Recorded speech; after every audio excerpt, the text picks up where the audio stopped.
All right, let's jump right into today's deep dive.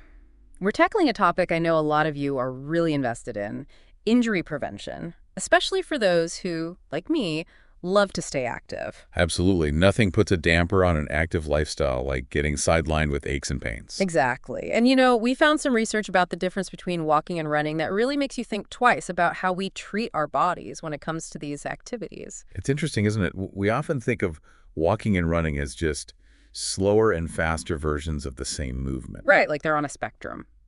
But when you look at the actual mechanics and the forces involved, it's a completely different story. So paint that picture for us. What's the difference in impact, numbers-wise, between, say, a relaxed walk in the park versus training for a marathon? Okay, so imagine someone who weighs about 65 kilograms. That's roughly average, but 143 pounds. Okay, got it. With each step you take while walking, your foot absorbs a force of about 80% of your body weight. 80%? Wow, that's more than I would have thought. It adds up. Now, think about a 1-kilometer walk. Your feet are handling around 35,000 kilograms of force over that distance. Wait, 35,000? That's like I'm carrying a small truck, not going for a leisurely walk. Exactly. It's amazing what our bodies handle without us even realizing it.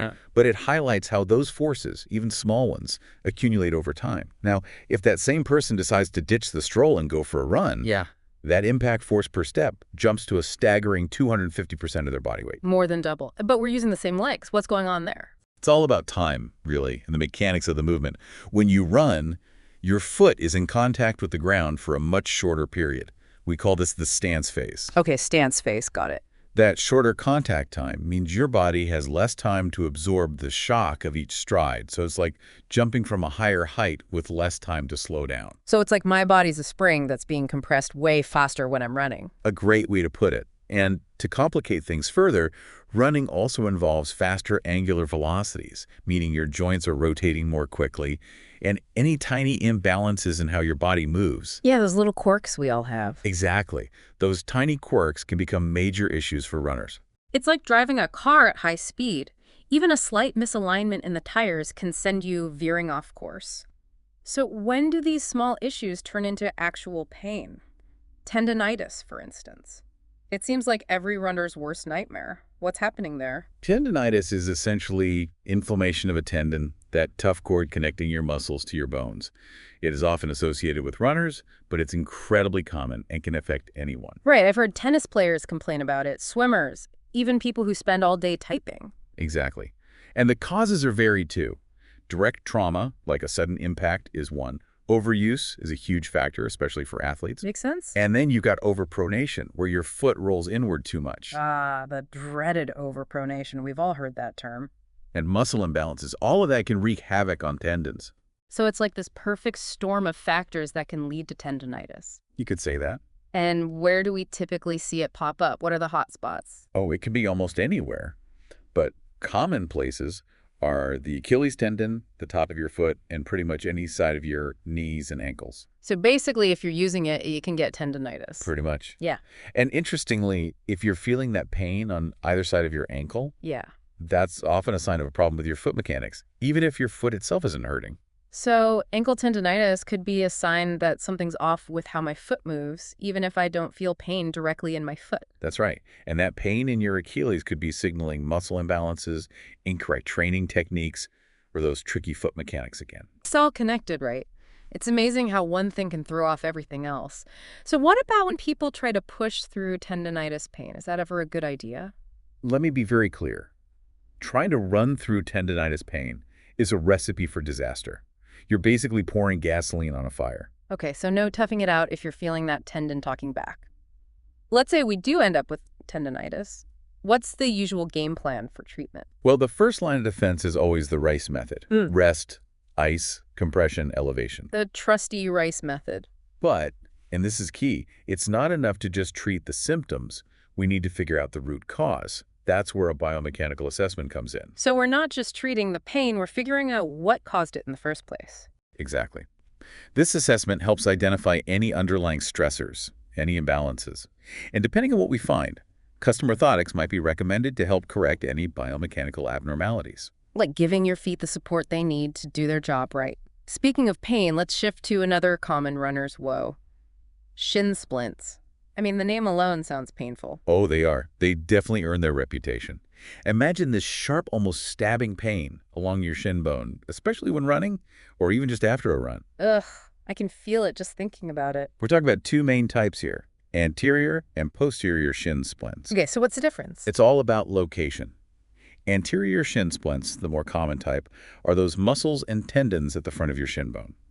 Posterior shin splints target the muscles and tendons along the back. So what causes that excruciating pain in the back of the shins? Is it different from anterior shin splints? It often comes down to our old friend, overpronation, that excessive inward rolling of the foot. Overpronation strikes again. You see, when your foot overpronates, it doesn't just affect your foot, it throws off the alignment of your entire leg. Right, it's all connected. And this puts extra strain on specific muscles in your lower leg, particularly the tibialis posterior and the soleus. So it's a domino effect. One misalignment leads to another, and these poor muscles are left trying to overcompensate. Precisely.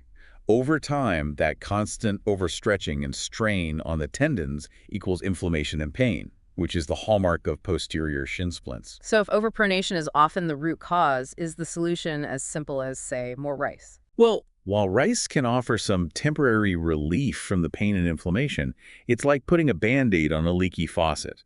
Right, you're not really fixing the problem. To really address posterior shin splints, we need to fix that leaky faucet, meaning tackling that overpronation head on. Okay, so we need to get to the root of the issue, not just mask the symptoms, but how do you actually fix overpronation? This is where orthotics can be incredibly helpful. They support the arch of your foot and help control that excessive inward roll. So they're like a guide helping your foot move the way it should. That's a great way to put it.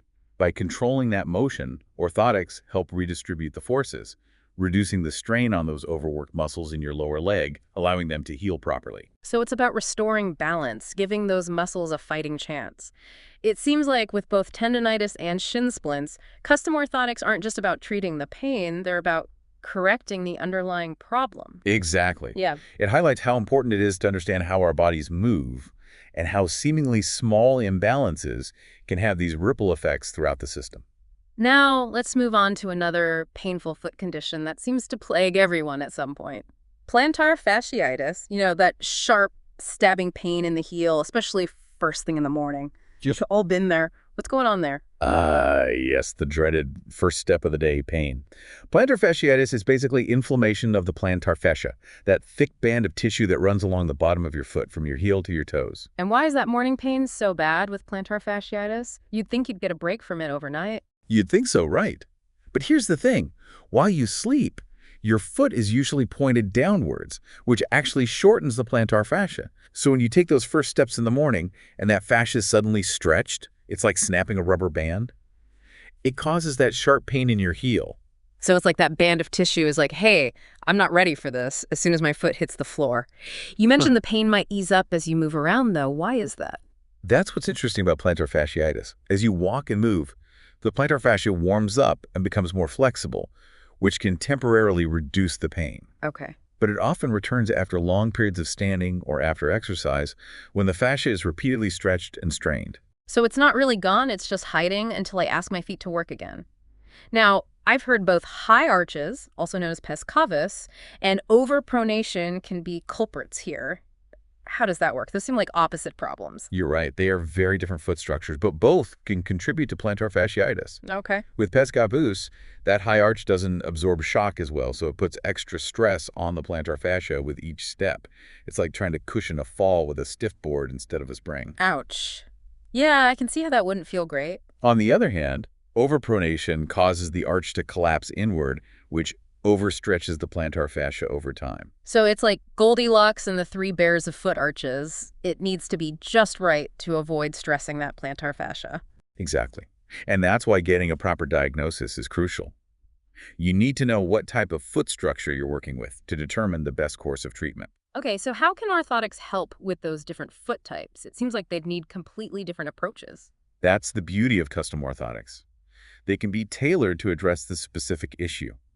For someone with pes cavus, orthotics can provide that much-needed shock absorption, cushioning the impact and reducing the stress on the plantar fascia. So it's like giving those high arches a little extra love and support. Exactly. And for those with overpronation, Orthotics can be designed with what we call strategic rear foot trim lines. These help control that inward roll of the foot, preventing the arch from collapsing and reducing the excessive stretching of the plantar fascia. So they're like a guide, gently nudging the foot back into a better position. Exactly. This is what makes orthotics such a valuable tool for addressing plantar fasciitis, regardless of your foot type. It's amazing how something as simple as how our feet move can impact something as seemingly unrelated as pain in the heel. This is why I love these deep dives. You really start to see how everything is connected. The body is fascinating that way. You've covered a lot of ground here, from the surprising impact forces of walking versus running to those common aches and pains like tendinitis, shin splints, and plantar fasciitis. But we've got one more common overuse injury to tackle: iliotibial band friction, or IT band syndrome, as it's sometimes called. Let's untangle this one. Ah, yes, the IT band. This one's a classic, especially among runners and cyclists. What makes it so common in those groups? It all comes down to what the IT band does.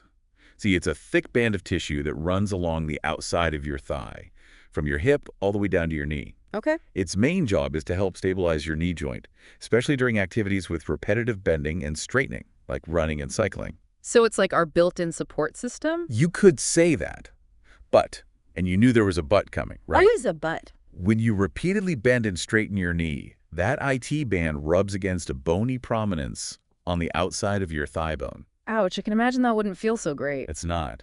And that constant friction leads to irritation, inflammation, and pain, what we know as iliotibial band friction, or ITBS. So who's most likely to fall victim to IT band issues? Is it just those hardcore marathoners and cyclists? Well, runners and cyclists are definitely more prone to IT band problems because of that repetitive motion. But anyone who does activities involving repeated knee flexion and extension can be at risk. So hikers, dancers, even someone who walks up and down stairs a lot. Exactly. It can all contribute to IT band friction. So it's not just about the activity itself, but how our bodies are moving during that activity. It all comes back to biomechanics. You got it. And when it comes to treating IT band friction, it sounds like we need a multi-pronged approach. We can't just slap on a bandage and hope for the best. I was going to say it's definitely more than just popping a few ibuprofen. Right. So what does that approach look like? What needs to happen? While those over-the-counter pain relievers can temporarily manage the pain and inflammation, to really address ITBS, we need to get to the root of the problem, those underlying biomechanical culprits. Again, going back to the source, not just masking the symptom. You got it. And this often involves modifying your activity level to avoid overloading the IT band, incorporating targeted stretching exercises, and you guessed it. Orthotics. Orthotics. All right, hit me with it. How can orthotics help with IT band issues? This one seems tricky. Remember that domino effect we talked about? How overpronation can set off that chain reaction of misalignments? Yeah. Well, when your foot overpronates, it causes your knee to rotate inward as well. Huh, I never thought about that. This inward rotation increases the tension on the IT band, which contributes to that friction and inflammation. By using orthotics to control the inward roll of the foot, we can optimize your knee alignment, reducing stress on the IT band. It's incredible how something as seemingly simple as how our feet move can have such a significant impact on other parts of our bodies, like our knees. It's like our feet hold the key to unlocking a whole chain of better alignment. That's a great way to put it. It's amazing how we often focus on the symptoms, that pain, that inflammation, without really understanding the mechanics behind it all. It's like trying to solve a mystery by only looking at the clues without figuring out how they all fit together. Exactly. And with our bodies, those clues are often biomechanical imbalances that we might not even be aware of. It's like having a slightly misaligned gear and a complex machine. You might not notice it at first, but over time. Yeah, it can cause some serious damage. Exactly. Which is why getting a biomechanics assessment can be such a game changer. You might think you know how you move, but sometimes those assessments reveal surprises. Absolutely. It's like holding up a mirror to your movement patterns and seeing those subtle inefficiencies you might not even realize are there. So let's say someone decides to take the plunge and get one of these assessments. What kind of things are they looking at? Paint me a picture of what that assessment looks like. Okay, so picture this. You're walking or running on a treadmill, but this isn't your average gym session. Right. It's not just about breaking a sweat. There are sensors tracking your every move, analyzing things like your foot strike pattern, Are you a heel striker, a midfoot striker, or a forefoot striker? I know I'm a heel striker. I can hear those footsteps echoing. A lot of us are. It also looks at your arch type. Do you have high arches, flat feet, or something in between? It measures how much your foot rolls inward as you move, that overpronation we've been talking about. Hmm. And it analyzes your gait, your walking or running style, looking at your stride length, how many steps you take per minute, even how much your upper body rotates. Wow, that's a lot of data. It's like giving your body a full mechanical inspection. That's a great way to put it. Yeah. And all of that information creates this personalized picture of your biomechanics, highlighting any areas where there might be imbalances that could be causing pain or increasing your risk of injury. So it's not just about identifying problems, it's about understanding the why behind them. Exactly. And once you understand the why, you can start to address those root causes, not just slap a Band-Aid on the symptoms. It's like that old saying, give a man a fish and you feed him for a day, teach a man to fish and you feed him for a lifetime. But in this case, it's give a person pain meds and you relieve their pain temporarily. Teach a person about their biomechanics and you empower them to move better for life. I love that. You're exactly right. Understanding your biomechanics is an investment in your long-term health and well-being. It's not just a quick fix. So let's talk about how we can use this knowledge to prevent those injuries in the first place. We've talked a lot about orthotics, but what are some other strategies we can use? Well, one of the most effective ways to prevent injuries is to make sure you have adequate strength and flexibility in the muscles and joints that are most active during your workouts. Think of it like building a strong foundation for a house. If the foundation is weak, the whole structure is more likely to crumble. Makes sense. You're less likely to strain a muscle if it's already strong. Precisely. So, for example, if you're a runner, having strong hip muscles is crucial. Weak hips can lead to a cascade of problems further down the kinetic chain, that interconnected system of your body, leading to issues like knee pain, even plantar fasciitis. It all comes back to those interconnected systems. So strong hips for runners. What else should we focus on? Another important area, for everyone really, is core strength.